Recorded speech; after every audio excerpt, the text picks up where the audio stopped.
Don't tell me sweet cowboy tales. I stayed when a thin streak of blood like ink led the rancher into the night, when the blue steel pin carved with WD struck into the truth, and when a single pull on the floodgate erased a whole dry season. Here, justice is written in salt, iron scent, and silence. If you want to know who betrayed whom, sit still. Breathe only at the end. That night was quiet as a dry well. On the pale sand, the blood spread thin, like someone dragged an ink pen across the ground. I stood under the barn porch, hand on a wooden post with peeling paint, listening to the gate bell give one short note and stop. No other sound. Thad's black dog lifted its head, teeth closing on air, not barking. Thad Rook came out of the dark like another shadow, only larger. He walked slow, boot heels muffled, broad shoulders blotting out the moonlight, his face unchanged. Only his right hand cracked the thumb joint once, like a habit, before moving. He bent, touched the blood with 2 fingers, smelled iron, asked no one, just followed the red ink line. The blood led toward the north fence, where the ground split like a blade. There, a girl sat against a post, back stiff, eyes unblinking. Lila Kestrel. I only heard that name later. Now she was folded over, hand pressed to her side, blood soaking through fabric, darkening into another pattern. In her hair, a blue steel pin held a low braid tight, its tip thin as a sewing needle. Cheap, harmless. Night turned it gray, like wet sand. "Don't move," Thad said, voice dry. No one else to answer but the wind. The girl didn't cry, didn't beg, eyes steady on him, as if waiting for something clearer than words. Thad knelt, his hand circling the wound's edge, not pressing deep. The smell of blood hit, sharp. He pulled his neckerchief, pressed it in, told her, "Hold." She held. The cloth changed color. At the end of the path, hoofbeats fell even. Jonas Pike sat in the saddle, his black horse breathing white. He was blind in one eye, the other like wet stone. His right hand was a hook, dark shard flashing once, then gone. He neither trailed the blood back toward the yard. Each step left 2 marks, one heavy, one faint. Thad's boots planted firm, her steps scraped, skewed. Between them the dragged tarp scored a seam across the sand. Wind pressed at our backs, sand crowding heels. The gate bell, as we passed, chimed once again, short, tired. Jonah spoke no word. He let us slip out of sight for a while, then nudged the horse forward a few paces, enough for the iron hook to knock the saddle once more. That rhythm neither quickened nor slowed. I hated that rhythm, like a clock that never ran, yet kept knocking in the skull. In the yard, the wooden trough still held the scent of old water. Thad dipped a hand, scattered it away. He wrapped the tarp tighter around her, pressed the cloth firmer into her side. Lila bit her lip, still no sound. Wind tilted the barn lantern, shadows of two fused against planks. I pulled the stall door open, dry dust lifting, horses inside, flicking ears. The lead horse stuck its muzzle out, blowing steam into the dark as if asking, "Inside," I said low. The words came out from habit, not command. Thad neither nodded nor shook his head. He guided her through the threshold, his shoulder brushing the doorframe, hinge screeching like steel over old bone. The silence after that screech jarred my pulse off beat. On the step, the blue steel pin grazed her brow as she bent. One strand of hair snagged on its tip, thin as thread. I noticed the pin's head cold, heavier than a cheap trinket should be. Not my concern. But what's not your concern in this land often circles back and knocks at night. We set her on the bench against the wall, between the smell of cold ash and horsehide. Thad stripped his gloves, cracks in his hands showing. He poured liquor, washed the wound's edge. Lila jolted once, her teeth clamped, neck veins rising. I looked away in that moment, because seeing was harsher than sound. Thad tore an old shirt into strips, bound it tight, knots neat, no slack, no excess. Outside, the hook knocked again. The front door left a slit, enough to catch half of Jonas leaning in the saddle, his one eye flaring then dimming, like some animal tuned to timing. He chewed something, black licorice, sharp scent. Smoke not his drifted past, thin. I knew soon enough that smoke would cling to Deputy Clay Harlan's coat, but tonight it wasn't his turn. All right. Thad said it more to the bandage than to her. She looked at him, gray water eyes steady, like staring into the trembling mirror of her own wound. He pulled the blanket higher, covering her from shoulder down. His hand paused a moment on the edge, longer than usual, then slipped away, head catching that faint sound, mouth grinning without teeth. He lifted the hook off the saddle, counted 1, 2, then set it down. His horse stamped once on hard ground, hoof crack sharp. I glanced to Thad. He had already turned toward the door. No more avoiding Jonas's eye. The two stood a few spans apart, between them a strip of wind that didn't move. "Go," Thad said, not loud. Jonas held still. The blue steel pin in Lila's hair flared a thin line as the lantern flicked. That line struck my eye like a knife testing edge. Jonas followed it, his lone eye narrowing. Still, he didn't step into the yard. He swung his horse half around. The hook tapped the saddle once more. Knock. He left that rhythm behind like a mark, then slid back into shadow. Thad stood a long while more, not measured by breath, by the sound of wood swelling in the wall as the cold sank. He turned inside, closed the door. The latch slid into its slot without noise. I heard the scrape of a blade on wood, mistaken, or the blue steel pin brushing the frame as Lila shifted her shoulder. I didn't ask. Night dislikes questions. It only keeps the marks, then hands them back later. "Where are you from?" I let slip, then went quiet again. Lila gave no reply.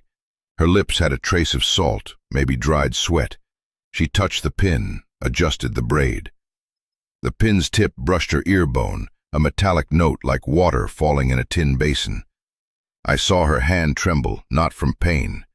Tremble from keeping that sound from ringing again. Thad sat in the chair opposite, his back blocking half the window frame. Outside, the moon ran over the mesquite ridge, casting thin strands of shadow on the floor. He unbuckled his belt, set the gun on the table, pushed it aside.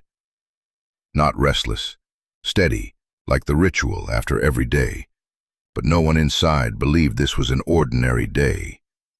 The black dog poked its head into the room, looked at Lila, took one long breath, then lay flat under the table, eyes blinking slow.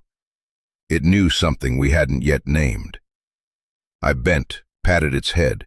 It neither folded ears nor wagged tail, only breathed even. "Sleep," Thad said to me. The words made me feel excess in the room. I nodded back to the door, but paused at the porch, where the bell rope had gone still. That was where night pressed thickest. I looked along the fence, saw the old blood streak dried at the edges, darkened to another shade. At one spot the streak widened, as if someone had stood longer than needed, boot print light, as though the man knew how not to leave a trace. Jonas knew that way. Others did too. I turned once more. In the fixed lamplight, Lila sat upright, eyes aimed at the middle of the room as if watching a stream with no water. The blue steel pin rested in her hair. Jonas's hook on the saddle. Only inside now. I closed the door. The hinge screeched less, as though accustomed to night. Wind shifted in the yard. The gate rope tilted, didn't ring. On the clearing, dry grass held still. In the sky, a cloud streak pulled thin, shaped like the way the pin's tip had just cut across my eye. I stepped down, let the night swallow me. No one called me back. No one asked more. That night drifted like this, blood leaving marks, eyes straight ahead, and a small, harmless thing resting in a girl's hair without a sound. Come morning, the sand would tell its share, but what belonged to night it kept. And I, the one under the porch, remembered only 4 small beats. The gate bell once, the hook once, the bone once, the steel once. They pieced together into a story that would not stay quiet. Beneath the gully was water that did not flow. The iron taste clung in the throat like an old coin. Dirty foam circled thin, then broke. Jagged stone scraped under boot soles, swallowing the steps' sound. Overhead, the moon snagged on thorn branches, bright enough to strip all pretense off the ground. The sound of hooves faded, unnatural. Someone had wrapped cloth around them, hollow, muffled, like a cough swallowed into rags. I heard it, then pretended not to. Out here, often the deaf outlive the keen. Fabric, clotted, dark, soaking through dust like a black spring. Her lips pressed shut, one corner twitching a faint beat. Her eyes fixed on bare stone. She needed no path. She only had to stand straight. Thad Rook walked ahead. His shoulders blocked the moon, his shadow like a moving wall. He bent, picked a pebble stained with blood, rolled it in his fingers, dropped it back. His other hand cracked the thumb joint, sharp, without doubt. He glanced across the gully, stagnant water, thorn grass still bearing the mark of someone kneeling. He asked me nothing. He asked Lila nothing. Questions here cost dear. We reached the wagon left under the mesquite. A tarp spread over hay, sticky with tar scent and old sweat. Thad slid an arm under Lila's back, lifted her neat as a grain sack. Her heat clung to his sleeve. He threw the tarp across, tucked the edges tight so the wind would not pry. She clenched teeth as the half-empty bottle rolled in the bed wall, one circle, then stopped. The wheels turned, rolling over a line of strange prints. Shallow, sole uncracked, light step or train step. One edge tooth thick as ink. He held his distance, close enough to see, close enough to hear. The wagon jolted. Sand and stone drummed under spokes. Lila breathed short, enough to show she was still awake. Thad never looked back. He watched the road, watched mesquite shadows open and shut like gates.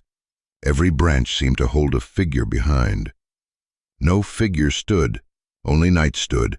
It stood as it always had. The ranch gate rose in bad moonlight. The left post dug deep into cracked earth.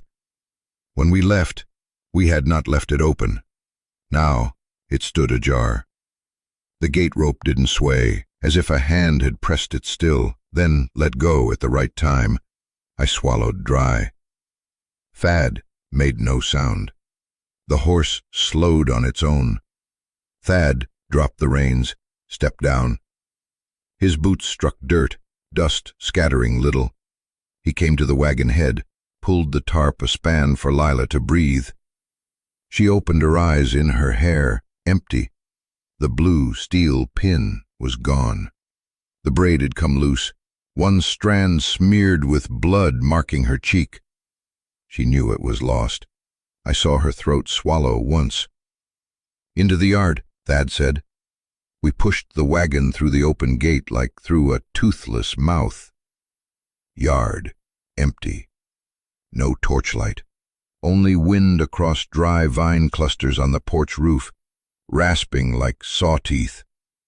The barn lantern still burned, flames straight where wind was blocked. Dust clung to its glow, a thin screen. I saw no figure beyond that screen, but the smoke of someone's tobacco hung there. Deputy Clay Harlan stood under the porch shadow, back to the post, brown coat stained with a fresh ash streak. He held a notebook, pencil tapping its edge, steady rhythm, unhurried.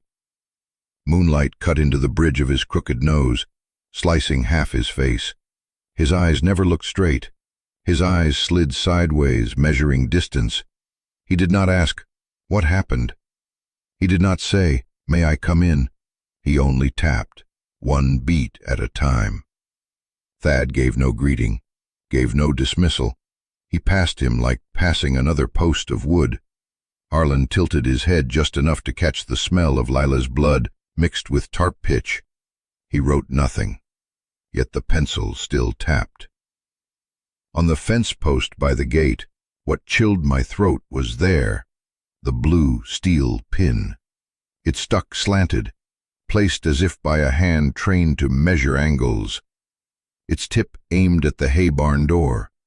Not off, not vague, blood soaked into its stem, pulling a thin line down from the clasp. On the edge of the metal clung one grain of dried salt. Wind passed once. The grain did not fall. I looked at Lila. She looked at the pin. Her gaze drew a frame from the post to the barn door pin. His eye narrowed, water shining like dew. Then he lifted his face. The sky did not change. Thad lowered Lila from the wagon, set her foot to ground once to feel its warmth or chill. He did not tie the gate, did not shut the wind. He walked straight to the barn door. His cracked hand laid on the wooden bar, testing its weight. The bar still down. He stood so, broad back covering half the frame like a plank. I took a step, stopped at the sound of that pencil. Deputy Harlan had quit tapping. The pencil lay across the notebook. His eyes set on Thad's hand. In them I saw not goodwill, not malice, only a waiting, a thing to be written and sealed. He had ink enough for the whole town. Wind nudged the barn lamp sideways. Flame leaned. The shadow of a chain on the wall stretched like a black crack. The lead horse shifted hooves, iron striking ground with dry stone clack. It sniffed the air. The smell of salt nearby mingled with old hay. I smelled it. Lila surely smelled it. Harlan, without doubt, smelled it. Thad still had not opened. His thumb moved along the bar, but cracked no joint. He looked at the blue steel pin, pointing at the door. The look not long, enough to press one thought into wood. Lila bent her head, not from fear, from breath, to keep something inside from breaking into sound. Jonas turned his horse, left, then back again. He seemed to say he had seen enough, but he did not leave. The hook tapped the saddles small. I looked at his hand, saw a thread-like fiber caught on the iron. Could be fine straw from the barn. Could be a strand from the braid left on the pin. Wind shifted. I could not be sure. Harlan cleared his throat, the sound like sand against itself. He lifted the pencil again, tapped once on the cover, then stopped. The best recorders are those who know when to stop. He had stopped at the right time. He did not push, did not say, "Open it." He let others open. Then he wrote. I glanced at the post again. The blue steel pin on gray wood looked like a shard of ice driven into living grain. At its stem was a faint cross-scratch, not from hair, from a fingernail or another piece of metal slipping. That mark fresh, no dust. It caught moonlight like a tongue's clean lick. "Thad," I said low. I had not meant to call his name. It went out itself. He did not turn. His hand only pressed the bar, not lifting. He listened to wind, to breath, to the sound not sounding. Lila stood off to the side. It breathed long enough to strain his coat at the shoulders. Then let it go. His hand slid from the bar, leaving it shut. He placed his fingers on the door frame, touched an old cut in the wood, deep as half a coin. He knew it. He had made it last year hauling salt in drought. Old cut, new story. No one spoke again. The blue steel pin still pointed at the door. Its tip lit a cold line on the wind. My neck prickled. The wind slid across the porch, lifted the lantern, then set it back exactly where it had been, like a deft hand, flame straight. That was the moment silence locked all mouths. The gate bell did not ring, the hook did not strike, the pencil did not tap, only the breathing of three people, a horse, and a night that knew better than us what waited behind the door. I heard my own heart stumble. I tilted my head aside, not to hear. Thad held his hand on the wood, did not open. Lila bent her face. The light steadied. All hung between two sounds not yet come. The barn was not locked. The bar already pulled, lying crooked like a broken bone. I pushed lightly. It swung open, wind slipping in ahead of us, brushing the hay, making the salt dust on the floor shimmer like thin frost. The taste of salt stood hard in the throat, the smell of hide, the damp of old fodder. A scale pressed to the wall, its needle leveled. On its plate, a horseshoe's mark pressed in. Someone had laid hoof, not just sack. Beneath the table, wheel tracks fresh with mud, not mud of our yard. I saw a dark, round stain spread like a coin dropped, bleeding at the edge. No need for skill to know. Someone came first. Sacks of salt stacked low like a wall, each sack marked by a chalk arrow, all pointing to the rear door. Smuggling herds need no loud talk. They speak in chalk, in salt, in wheels. On the shelf above, crates burned with the initials WD on the edge. Someone had shaved the wood there, shavings still new. I swallowed. My throat felt raw as licking a block of salt. Whit Dallow sat on the only stool not covered in dust, his coat too clean, fabric untouched by a single straw. His mouth worked on black licorice, its sweet fat scent mixing with salt, sinking my stomach. One side of his lip bent, but his eyes did not smile. His eyes scanned past Thad's shoulder, glided over the salt sacks as if counting. His finger tapped the scales plate twice, very light. "You keep this for me," he said, voice not high, not threatening, as if speaking of some rule already written. I looked around. No gun pointed at me in the barn, but outside the on. Its leg pressing down on a corner of paper. Looked like a receipt. Red ink. Deputy Clay Harlan stood at the threshold, not stepping deeper.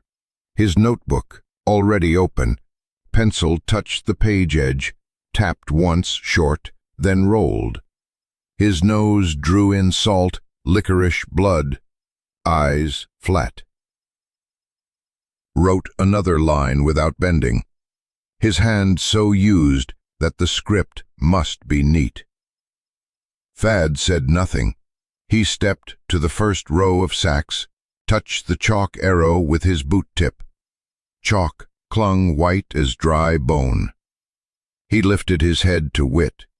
Not enemy, not friend, just set an eye on a named object. Lila whispered, enough for the lamp flame to hear, "They want ransom paper." Her throat did not move for a second word, only once. From the back door, a shadow slipped quick, straw falling off its shoulder. Outside, guns lowered at the same time, the kind of lowering that readies them to lift again at the first noise. I swallowed dry, sand in my mouth. Whit tilted his head, chewing candy. Water paper, salt paper, land paper. He counted like reciting a menu. Or her name on paper. His lip twitched enough to show the black stuck between teeth.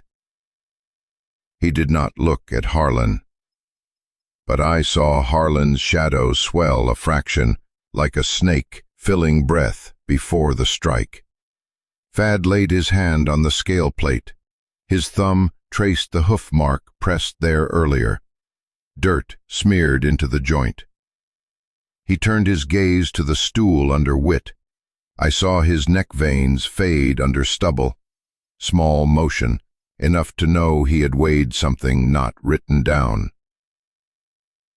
Wind slipped through the upper crack, touched the salt sacks, dropped a few grains to the floor. They bounced twice, then lay still, like large drops of dew. Lila looked at them as if at black flies on a carcass, did not blink. Jonas turned the hook again. Knock. Beyond the fence I heard reins tighten on leather, soft, even, itching my palms. Whit's men lowering rifles in rhythm, same rhythm, too exact, as if the whole town had been tuned at dusk. Ransom paper, Lila said again, this time with breath in it. She did not plead, did not bargain. She was like a messenger to the wrong house, forced to read lines already smeared in mud. I looked at her ear, no blue steel pin there. Where her braid had come loose, a scratch ran upward, the mark of metal pulled free. Whit lifted the stool leg off the paper beneath, said, his voice higher the first time. He stepped half forward, stool leg squealing faint. This season, his words cut by iron's shriek. The lever turned short, biting the groove. I heard far wood answer, then the break of water unbound. It did not thunder first. It came like breath, finding lungs again. Then it rose, fast. I ran to the barn door. Moon vanished a heartbeat later behind the black swell, rolling like cattle flank. Yard split into small mouths, filling with mud. The gate bell bent back, gave one long strangled note. Salt dust on the barn floor lifted wet, stuck to my calves, bitter. Grains cracked as water swept the threshold, streaking white on earth, then dissolving. The lead horse screamed short, stamped, retreated in the stall, eyes white. I unlatched. It lunged to the next, hooves splashing froth onto my face. Straw broke loose in sheets, carrying WD crates, spinning, slamming posts. One burst open, salt spread like bone powder. Whit thrown from the stool, soaked to his knees. He cursed, reaching for the paper underfoot. Paper slipped, spun 3 times in the water, clung to the sill, and slid beyond his reach, dragging a strand of black hair stuck fast. Harlan leapt back, notebook clamped to his side, but still drew one mark on the page edge as the flood whipped his boots. That mark could not have been neat. Lila gripped the doorframe, her eyes fixed on Thad. She did not scream, did not beg. Water washed an old blood trail off her cheek. The knot on her side darkened deeper. She shifted to dodge a sheet of straw at her legs. The end of her braid, muddied, hung like cut grass. She glanced to the fence post, the blue steel pin still driven there, its tip aimed square at our backs. It had not fallen, though water licked halfway up the post. The sound of water drowned the hook's beat, but I still caught one knock, swallowed, as if Jonas too held breath. The gunmen in the yard turned useless. They had to hold their own flesh. None dared step into the black flow. The moon slid back from the cloud's edge, its light bent on the rolling water, splitting into silver blades flicking across men's ankles. Thad held the lever until the floodgates struck full groove. He stood, his shirt stuck tight to his back, darker than night itself. Water followed the main ditch, spilling over banks, tearing the edges of mustard rows, the salt heaps gone, only the taste left on tongue. I knew he was burning half his dry season, not with fire, with water. Whit lunged, arm raised but slipped. Both knees sank in mud. Licorice dropped from his mouth, floated past the stool. He grabbed at Thad's arm, was flung off like a wet rag. His eyes went back to the porch. He looked at me, said nothing. From its edge, water dripped in faint black trails. He turned his pencil, tapped the cover once, then stopped. He knew he would still write, just not yet. The water began to fall, not fast, like someone carrying an empty pail far away. In the yard, things settled into their nature. Chain heavy, clung. Straw light, scattered. Whit's paper dissolved, leaving a red blot smeared on the step. Salt grains no longer grains. They disappeared into earth. Thad released the lever. Iron gave its sound back, slow. He walked past me, past Lila, eyes on none. He lifted Whit's stool from the current, set it upright, as if untouched. Strange, that act weighed more on me, like he had raised a mute witness that would watch him forever after. Lila leaned against the frame, shallow breaths, her gaze fixed on the lamp's wavering flame. I followed her eyes. The flame shook once, wet with wind, then stood straight again. The moment between, silence thick as lead. My throat opened, but no sound came. At the gate, Jonas quit knocking. His horse stamped once, mud splattering his boots. He snapped the licorice stub in two, stuffed half in his cheek. He glanced at the post, where the blue steel pin still held like a tack in a map. He smiled at the corner of his mouth. No teeth. He had understood the next place to ride. When the water fell away, the yard showed new cracks, white bone of earth, flashing under moon like dry ribs. I stepped down, mud sucking at boots. Salt taste rose with steam. Thad stood in the yard, tall past the reach of his own shadow. He looked toward the dam, where one last clatter echoed, then stopped. His dry season had gone with it. None in the barn said sorry. None said worth. Night knew that part. Whit rose straight, wiped his face with the back of his hand, left a black streak. His eyes passed over Thad, over Lila, over me, then Harlan.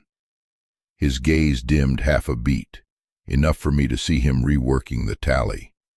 He picked up half a licorice stick, bit down, chewed.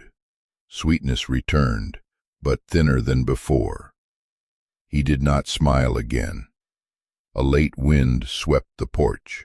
The gate bell trembled faint, sounding like iron breathing. I looked to where the wind pulled, saw the waterline trailing wet back to the ditch. On the barn's threshold, seeping thin, red spreading like ink through rough paper. Her breaths came short, her eyes never left Thad, her hand on the jamb, white from grip. Thad stood in the soaked yard, his shirt stuck like sewn to skin.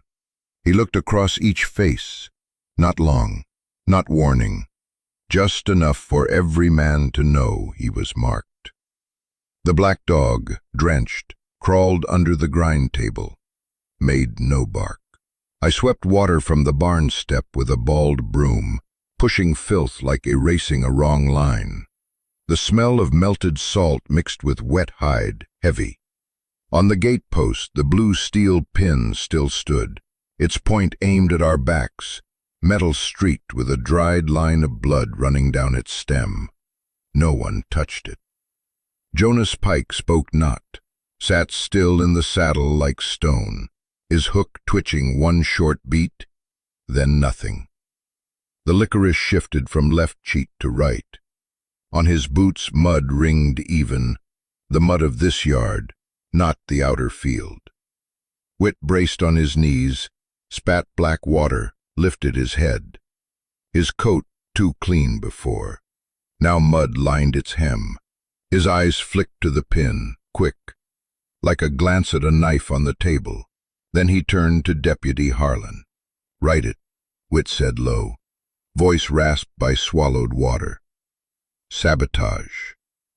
Harlan closed the notebook halfway, then opened it again.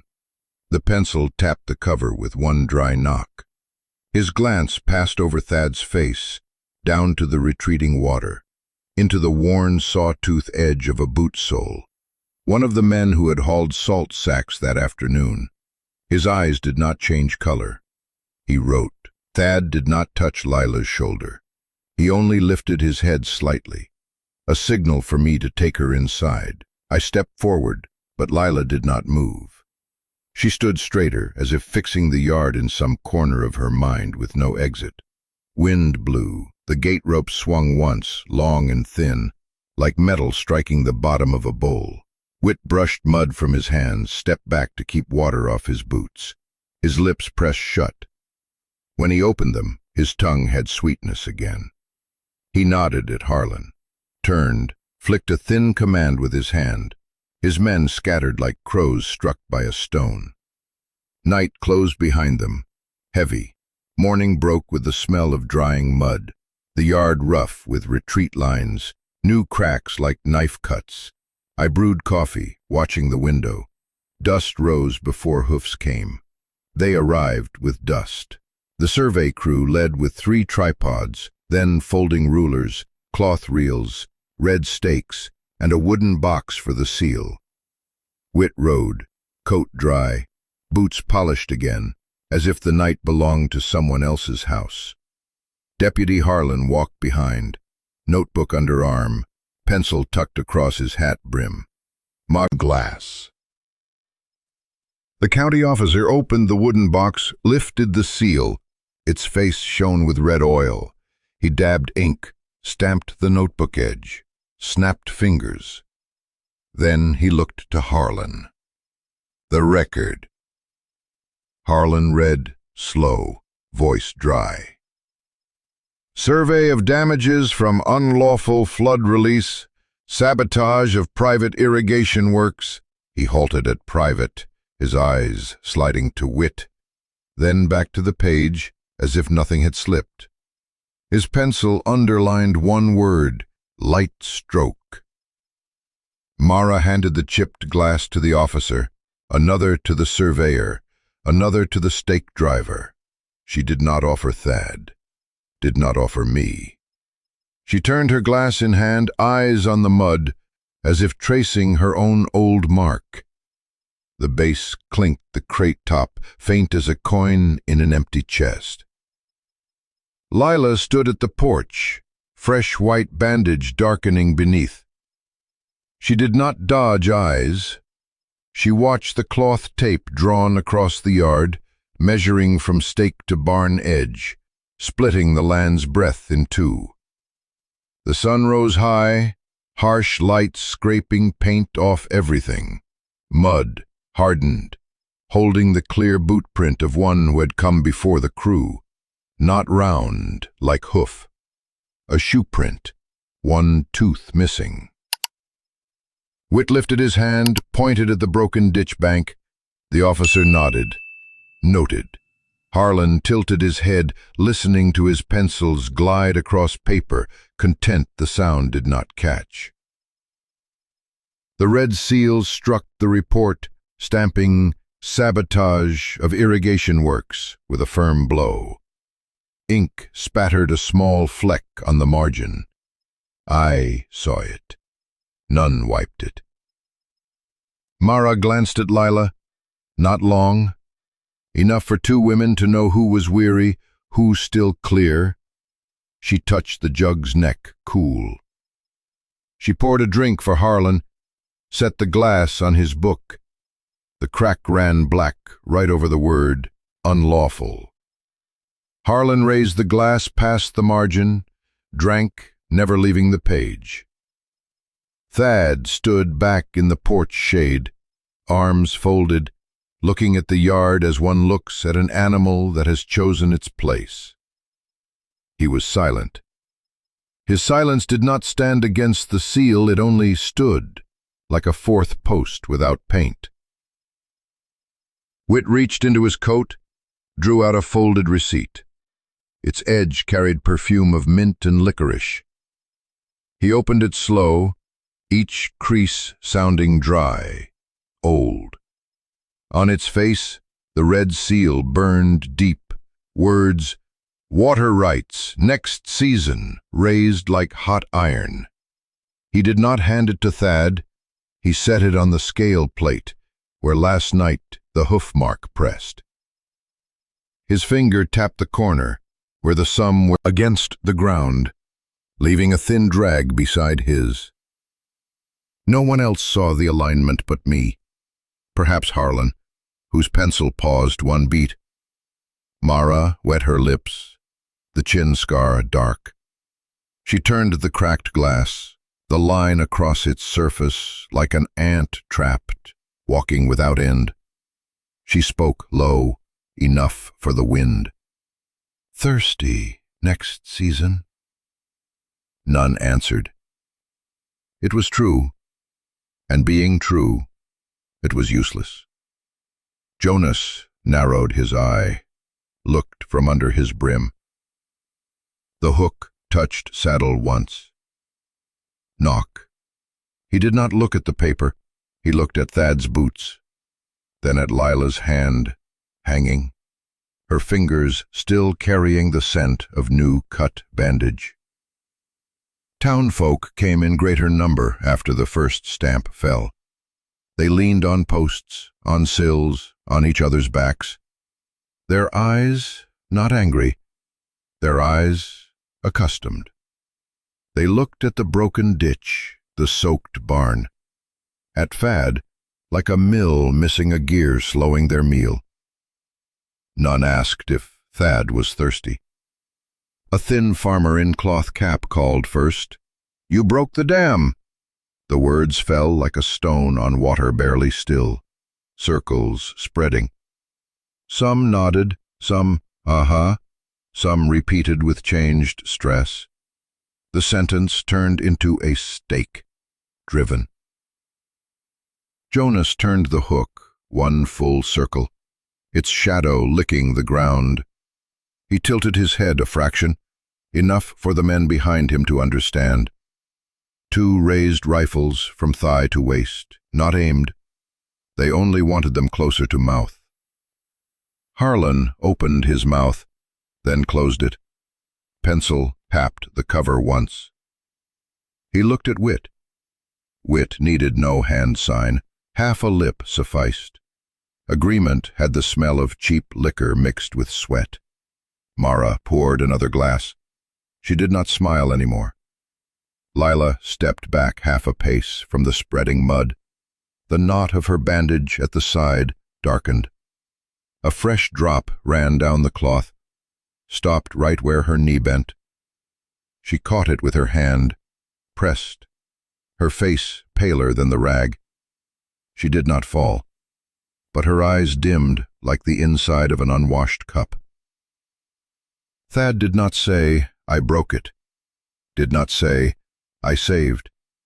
He stood, one long beat, looking at the crowd as one looks at land sliding away piece by piece.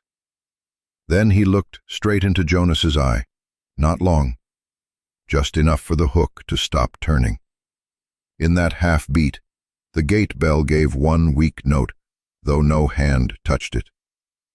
I heard the barn chains rattle faint with it. "Disperse," Harlan said, very low, heard by no one. Wind ate the word. The care of one who knew a horse outlasts quarrels. He locked a chain door, eyes not on the key. The chain dragged long on the floor before catching its slot. The lock shut with a sound of stone dropping in a deep well. The horse pricked ears, then folded them. Its muzzle touched his shoulder lightly, like a signature. Thad sat on the step, hands on knees. I stood off, smelled the floodwater still on his skin, iron, salt, trampled straw, the scent of something that had taken half a season. It would stay in his coat for days, though he hung it in sun. Lila lay on the bench inside, breathing steadier. She turned her face to the wall, not to hide, but not to see the yard. I pulled the blanket up to her shoulders, drew back my hand, heard her swallow dry once. I set a bowl of water on the table's edge, lamplight laying it cold as a coin.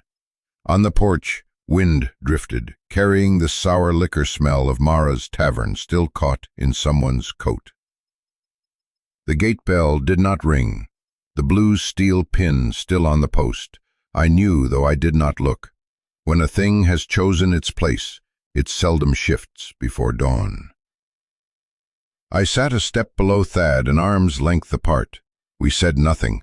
Dry mud cracked on my boot toe, crunching faint, like an animal, gnawing shell. In that silence a question passed. None held it. Night let it go, as if a tired beast to its den. Across the dark the town lay still, still as if it had settled its part. Thad cracked his thumb joint once, sound, very slight. I thought of water loosed from the dam, salt breaking, the red seal, Mara's cracked glass, Harlan's pencil on the book, Wit's boots caked with barn mud. These tied together into a knot, not to be undone tonight. The barn lamp flickered once, then steady, no further sound. Night locked itself, and we sat guarding that lock until cold touched our ankles. None knew what dawn would take next, but what night kept, it did not return in words, only in marks. And in the scent of water left on a man's hand, after wiping another's stockpile clean to save his name from paper, the night rain drained, but the scale still sweated. Its needle bent one notch, like an arm refusing straight. I wiped a line, the cloth drinking it back. On the wood, dry mud cracked in veins, like the earth's own fingerprint. Thad stood there, shoulders covering half the doorway. His hand held the blue steel pin, cold, metal dim greenish as a snake's hide under shade. Dried blood streaked from clasp to stem, a black hair stuck on its tip, clinging like wet ink.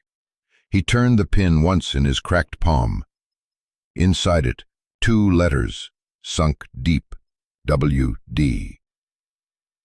Stretching longer on the wall, At the sill, Lila leaned, her eyes following the pin, as if following a stitch mislaid in cloth. The bandage at her side darkened another ring. She did not touch her hair. Outside, a figure crossed the porch. Whit Dallow. He stopped at the edge of light, brim low, face not inside. His boots marked a wet ring on the boards, stopping at the very place where someone had stood before. He turned half his head, ears straining at what was said within. No words carried, only the sound of metal pressing flesh. He walked on. His coat hem brushed the post, leaving a clean streak in the damp. His horse stamped once, reins shuffling. The gate bell chimed short, then stilled. Fad set the pin on the scale, did not release it, let the tip touch wood. A thin note, high, cut off. He lifted it back, slid it between fingers. He looked again at the carved WD. His eyes crossed the mark, not held by it. He drew breath, the iron taste thick on his tongue, then let it go. No words. Deputy Harlan leaned against the wall, notebook under arm. Pencil tapped faint on the cover. His eyes went from pin to Thad's hand, his eyes not moving to act. They recorded, but had not yet written.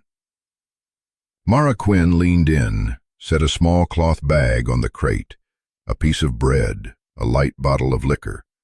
She did not step deeper. She saw the pin, her look shifted by a hair. The hand with an old knife scar at the chin touched the bag's edge, pulled it back half an inch. She left. The scent of anise from the liquor left a thin trail.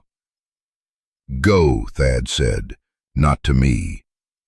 He slipped the pin into his inner coat pocket, buttoned it shut. The button against metal gave the click of an object's tongue. Lila pushed off the wall, asked no where. She pulled her coat over the bandage, walked after. I blew out the lamp. Oil smoke stung the nose. The scale's needle shivered once, leveled. I closed the barn door. The wood darkened like water just calmed. Noon pressed down. On the ground before the county hall, dust stood still as if ordered. Hitching posts ran along the porch, notched with old reins. The hall door open, red seal hung in glass, its oiled face like a fisheye. People lined 2 rows in silence. Whit Dallow in the center, coat clean, hat polished. To his left, the officer with the seal box. To his right, Deputy Harlan, notebook open, pencil across his hand. Jonas Pike did not step far in. Rein, just loosed, still swung, half a beat. He opened the paper, laid it flat on the post. Wind stirred once. The paper tried to lift. His palm held one corner. The other hand drew the blue steel pin. It came from his coat light, without permission. Its tip showed blue-gray under white sun. I heard wind shift in the crowd, small sound, like a throat hiss, unspoken. Whit stepped half forward, mouth about to move. Too late. Fad drove the pin through the receipt into the post. The dry wood took it with a low thud, stopped in the core. Because Fad stood near Whit, the hem of Whit's coat caught the pin, dragged taut. His chest jerked, then stilled with the pin, piercing edge of cloth. Blood welled from a small cut at the mark of WD. Dark, not much, just enough. The crowd drew in, then back, wordless. Someone choked, swallowed. Jonas stilled his hook, His eye opened wider than half. His lip shifted the licorice to the left. The hook left his thigh steady. Whit's hand clutched his coat edge by reflex, tendons white. He raised his head, met Thad's eyes. Not rage, not mercy, just one stone set before another. Whit let the cloth go. He tugged at the paper. It did not move.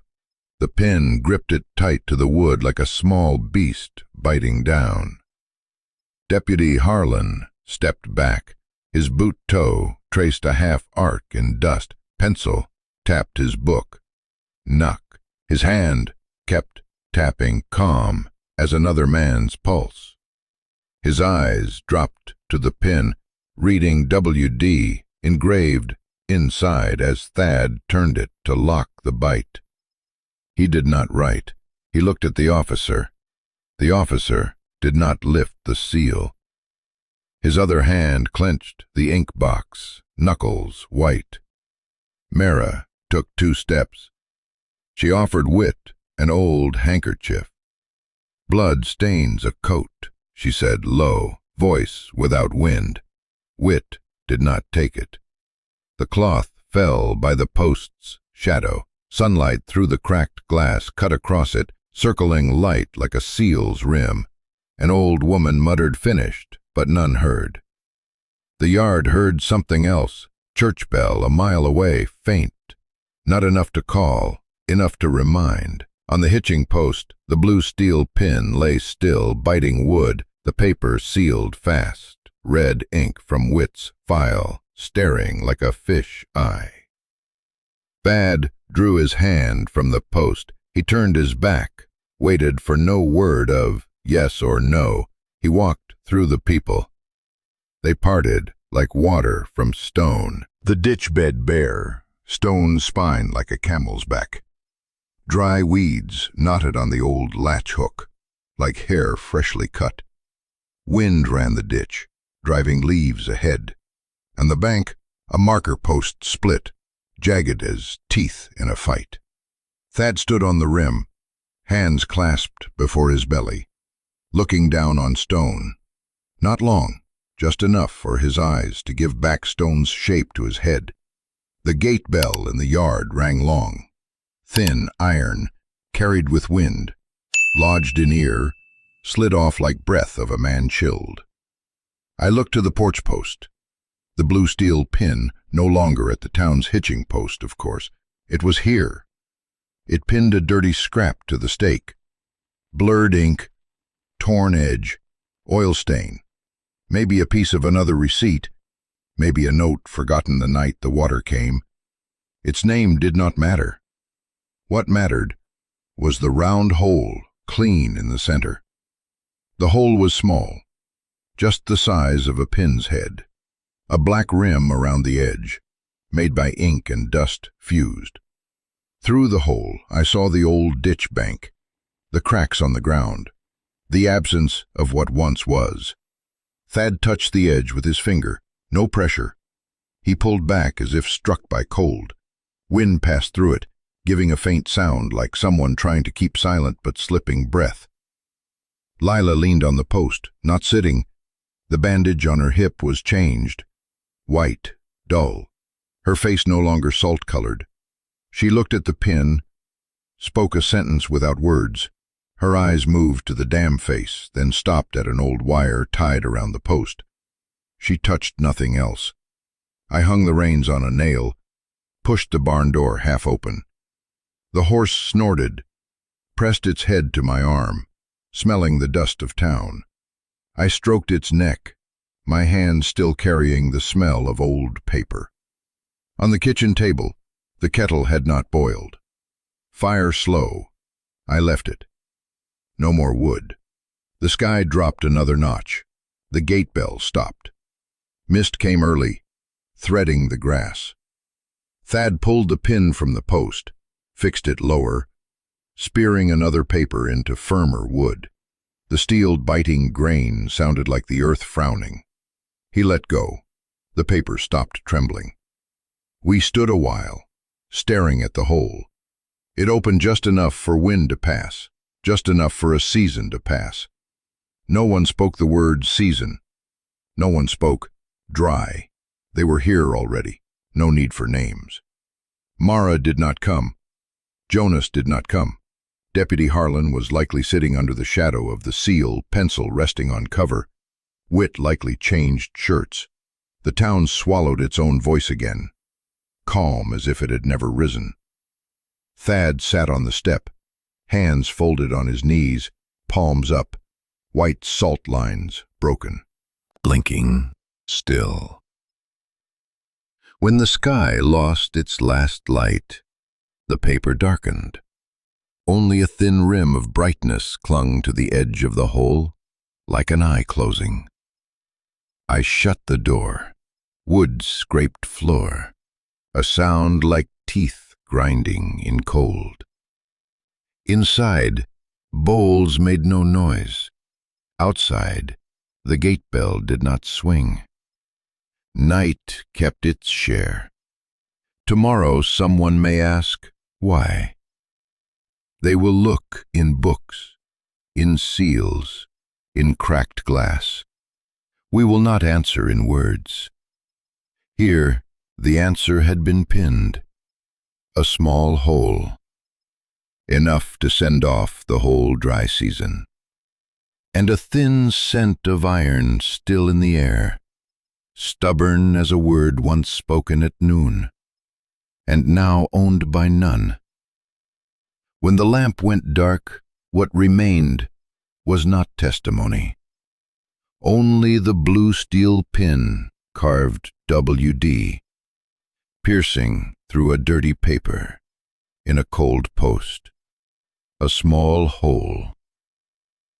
Enough to send off the whole dry season.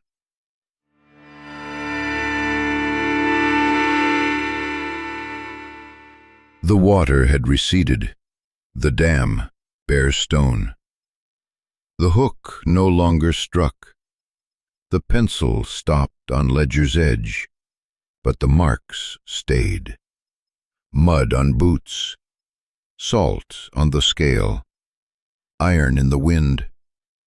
Did Thad pull the dam to erase tracks, or to keep a name? Did Lila bring the pin to beg rescue, or to lead the way? Did wit smile half a mouth for winning law, or for knowing law only records those who sit at the table? In this land, is justice paid in salt or in blood? If it were you, would you keep the season, or keep the name? Leave one short line, just heavy enough to drive into wood like the pin's head.